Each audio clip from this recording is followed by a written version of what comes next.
ये बात सच है। एक विश्वासी दिल खोलकर आंसू के साथ बड़ी-बड़ी लंबी-चौड़ी प्रार्थनाएँ करता है, पवित्रता में रहने के बाद भी, लेकिन उसके शब्द पूरे क्यों नहीं होते हैं?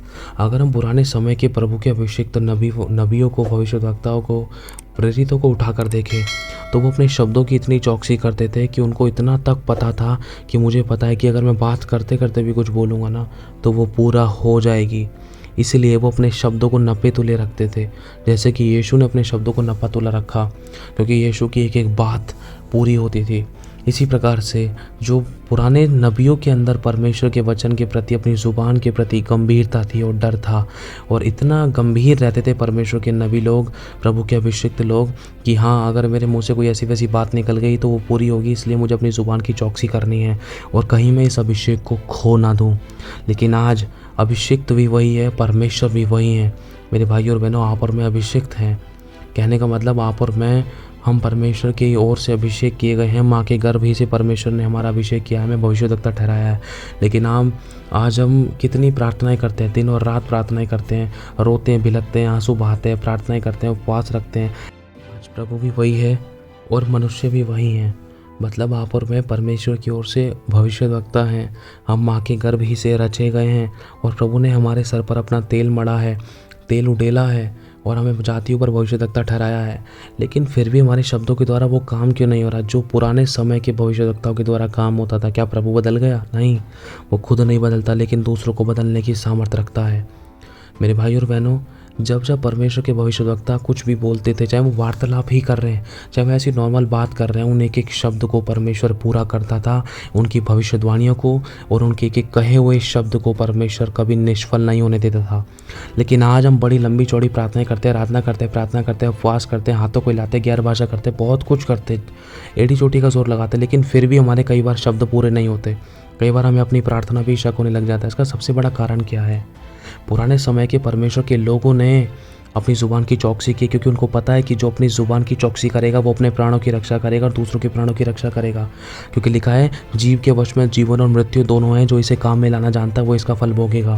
क्योंकि लिखा है कि देख, तेरी ज़ुबान सामने वाले को जीवन दे सकती है, तेरी ज़ुबान सामने वाले को बर्बाद कर सकती है। इसलिए तेरे मुँह के शब्द थोड़े ही हों। लेकिन आज हम बहुत अच्छी प्रार्थनाएँ करते हैं, बहुत देर तक समय से प्रार्थना करते हैं, बहुत अच्छी तरीके से जीवन बिताते हैं, पवित्रता का जीवन जीते, लेकिन कहीं ना कहीं हमारी ज़ुबान से ऐसे कड़वाहट के, बुराई के, डटाई के, झूठ के, चुगली के, दोष के, बुराई के, गाली गलौज के ऐसे शब्द निकलते हैं।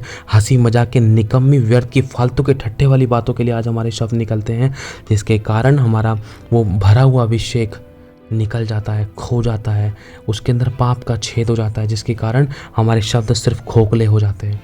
ये हकीकत है। और फिर हम बोलते हैं, अरे मैंने तो प्रार्थना करी थी, बुखार तक नहीं गया, अरे ये दुष्ट आत्मा तक नहीं निकली, अरे बीमारी तक नहीं गई, ये सरदर्द की परेशानी तक नहीं गई, कम से कम ये तो चली जाती। क्यों नहीं गई? क्योंकि अपनी ज़ुबान को सही तरीके से काम में नहीं लाए। क्योंकि लिखा है, जो अपनी ज़ुबान को काम में लाना जानता है वो इसका फल भोगेगा। जो इंसान खुद नहीं अच्छे से आशीष पा पा रहा है अपनी ज़ुबान से ही, तो अपनी ज़ुबान से दूसरे वाला, सामने वाला व्यक्ति कैसे आशीष पा सकेगा? तो मेरे भाइयों और बहनों, प्रभु आज हमें ये बतलाना चाहता है कि हम अपनी ज़ुबान की चौकसी करें, अपने लिए भी और दूसरों के लिए भी।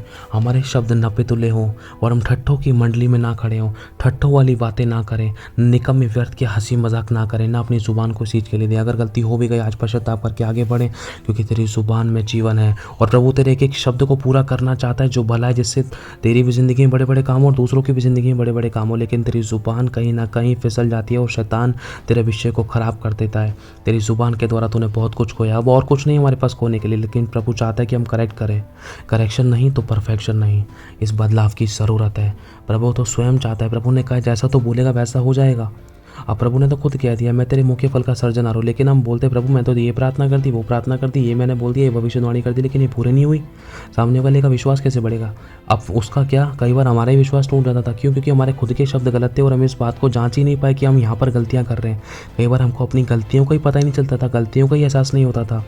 क्यों? क्योंकि जब एक इंसान पाप में जीवन बिताता है ना, तो उसको सब कुछ गलत भी अच्छा लगने लगता है, सब कुछ रुख बदल जाता है।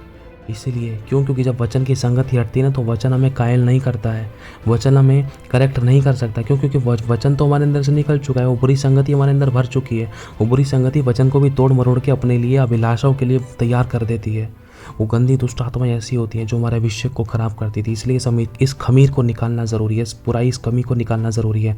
अपने शब्द को नपा-तुला रखें, और अगर कोई ऐसी संगति है, ऐसी परिस्थिति है, तो उनसे दूरी बना कर रखें। व्यर्थ तो निकम्मी बात पर ठट्ठा ना करें। अपनी ज़ुबान की चौकसी करें और अपनी ज़ुबान को प्रभु की महिमा के लिए इस्तेमाल करें। देखना प्रभु एक एक शब्द को जो प्रभु की महिमा के लिए पूरा करेगा। और कभी अपनी ज़ुबान से किसी को श्राप ना दे, और ना ही खुद को कभी अपनी बुराई ना करे कि मैं ऐसा हूँ, मैं वैसा हूँ, भद्दा हूँ, काला हूँ, पीला हूँ, ऐसा हूँ, वैसा हूँ, ये हो गया, वो हो गया, काम नहीं मिल रहा। अपने लिए गलत भविष्यवाणियाँ मत करें। ये हकीकत है। बहुत से लोगों को तो पता ही नहीं कि मैं क्या बोलती हूँ, और जब वो चीज़ घटने लग जाती है फिर प्रार्थना कराते हैं, फिर जगह जगह भागते हैं। और अगर इस चीज़ को खुद ही सुधार लेना तो बाहर जाने की ज़रूरत नहीं पड़ेगी, क्योंकि कमी हमारे अंदर थी, छुटकारा भी हमारे अंदर छुपा है। अभी आपकी ज़ुबान में कि आपको क्या करना है। हालेलुया। तो प्रभु आशीष आप सभी को। जय मसीह की।